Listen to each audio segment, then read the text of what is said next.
Enggak, lain kali kalau ada musik jogetnya jangan terlalu kenceng, ntar meja saya jatuh nih retak gimana coba? Oh gede banget kali saya Pak, joget aja nggak boleh bikin meja Bukan retak. apa-apa, ini kan meja, aduh ini baru banget nih, coba ini, Obe mana Obe sih? Ini air putih, nggak ada kopi apa? Nggak usah, jangan deket, jaga jarak. Nggak ini Obe-nya mana Obe? Pokoknya ini pulpen segala macam nggak ada. Bapak kemarin baru mencat OB. Hah? Bapak kemarin baru mencat OB. Masukin lagi biar saya pecat lagi. Gimana ceritanya Ini masuk-masuk? pokoknya Obe masuk Ini sombong kopi. banget sih. Nah, Baru ini kopi dikit. Aduh, ini kenapa Obe-nya pakai begini kemarin pakai rok? Namanya juga OB. OB office boy, masa Oh, iya. pakai rok? Oke, itu ya. Oke. Pak, Bapak kenapa sih sombong banget? Iya kan? Baru jadi host 2 hari aja sombong banget. Baru punya meja kerja aja sombong banget. Oh iya dong, kita punya meja kan harus bangga, punya kursi. Orang rebutan dapetin kursi, dapetin meja juga rebutan. Bapak udah dapet kursi, waktu itu Bapak kabur dari kursi. Jadi kalau misalnya Gitu. duduk di meja itu artinya bos. Bos dong. Jadi kalau bos boleh songong. Boleh sombong. dong, boleh dong. Pak, Bapak Udah punya tahu meja. nggak? Kenapa? Bapak baru jadi host 2 hari. Jaga jarak sama meja saya. Bapak tahu nggak? Bapak sombong banget jadi Nggak usah jauh-jauh. pantesan aja disuruh pergi dari meja. Bapak jangan Ya. sombong. Ada Pak Menteri yang nggak perlu pakai meja, nggak merasa dirinya bos, tapi kerjanya bagus, nggak pakai merintah-merintah. Kalau ada menteri seperti itu hebat. Nggak mungkin ada. Beneran ada, Bapak nggak percaya? Saya panggil ya Pak ya. Coba, Ini cewek. ada Bapak Erick Thohir. Ayo. Pak silakan masuk Pak. Selamat datang Niki, Pak. gimana? Sehat-sehat? Silahkan. Sehat, Pak. Ayo. Assalamualaikum, Pak. Salam. Ngapain? Hah?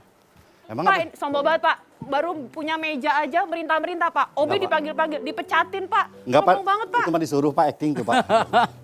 Coba. Pak, silakan duduk, Pak. Ya, Apa kabar, Pak? alhamdulillah sehat. Alhamdulillah sehat, Alhamdulillah. Pak, ini bener nih. Saya baru tahu soal dari Gracia. Emang bener Bapak nggak punya meja, Pak, di kantor? Ya mejanya bukan meja seperti ini. Ah, Meja biasa, meja panjang.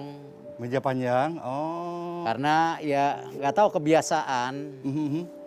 Karena kalau meja ini kan pemikirannya tuh gimana ya? Seperti seseorang mesti menghadap kita. Berarti Oh. secara pembicaraan udah Beda. ada atas dan bawah. Tapi kalau di meja besar seperti meja rapat atau meja panjang seperti itu, kita lebih sangat terbuka karena kita semua sejajar.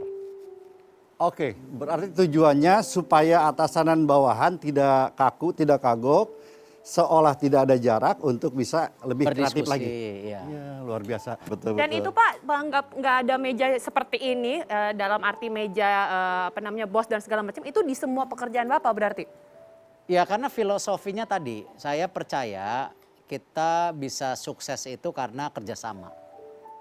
Tetapi tentu sebagai pimpinan ya kita mesti punya leadership dan arahan yang jelas. Dan filosofi meja itu penting karena saya rasa sampai sekarang itu yang sangat terasa. Betul, betul. Ya, karena kita sama mejanya, tidak ada kursi khusus, tidak ada kursi apa ya, lebih suasananya lebih enak lah. Betul, betul. Gitu. Bicara soal pemimpin, Bapak segalak apa Pak sebagai pemimpin?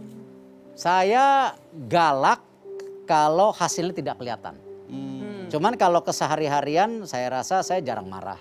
Jarang Ya marah. sangat akomodatif. Hmm. Cuman kalau ada kerjaan yang nggak selesai, biasanya saya ya Marahnya Bapak kayak apa sih, Pak? Penasaran saya nggak. Marah. Nah, kalau saya kan gitu marah kalau lagi emosi banget. Gitu ya kayak begini, ya Pak. saya rasa ada marahnya saya ada tahapan. Biasanya tentu ketika kita kasih kesempatan sekali tidak bisa, 2 kali tidak bisa, ya kita sebagai pimpinan ya mungkin marahnya salah satunya ya harus mengganti orang tersebut, ya kan? Tegas berarti Pak ya, bukan Ya, galak ya, tegas. bukan. Kebayangnya itu adalah pada saat bersih-bersih nih Pak.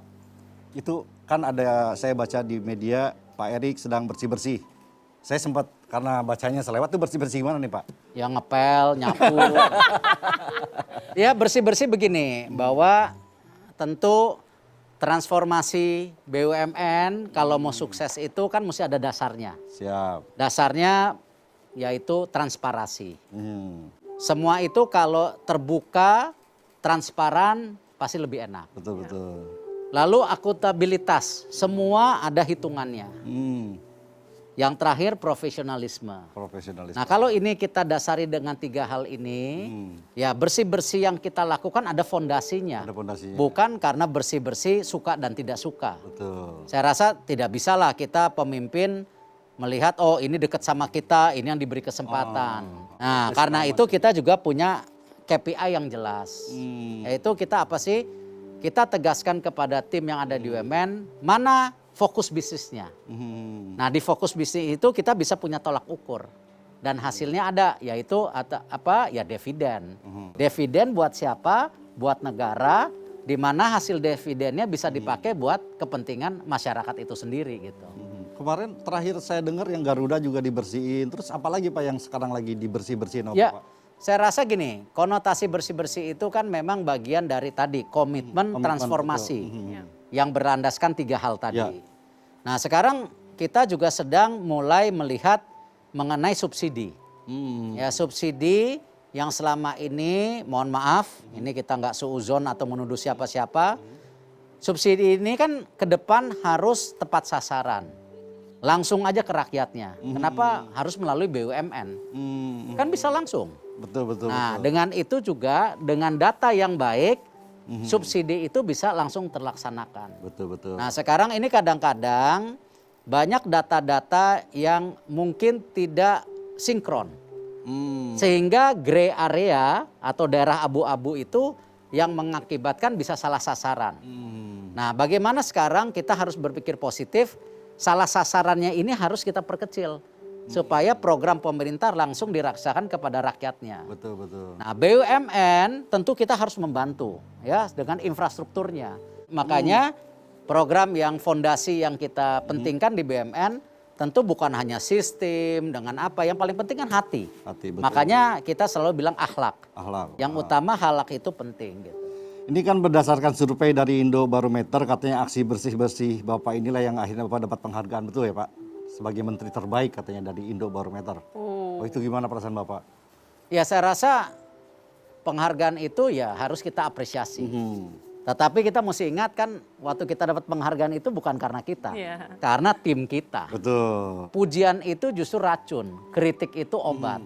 Tuh, madu lah ya. Ya, dan tadi kalau kita mohon maaf di posisi yang baik, ya selalu dipuji-puji. Biasanya ego kita makin tinggi. Makin tinggi. Akhirnya malah kita tidak mendengarkan orang lain, tidak bisa bekerja sama. Ya, nah ini yang saya rasa penting bagaimana seorang pemimpin sendiri harus punya kekuatan leader sebagai teamwork. Tapi aku penasaran nih, sebagai seorang menteri yang sibuk, yang suka mobile kesana sini, apa sih yang kira-kira selalu Pak Erick Thohir bawa di sakunya? Jangan kemana-mana, tetap di Talk Show with BHM.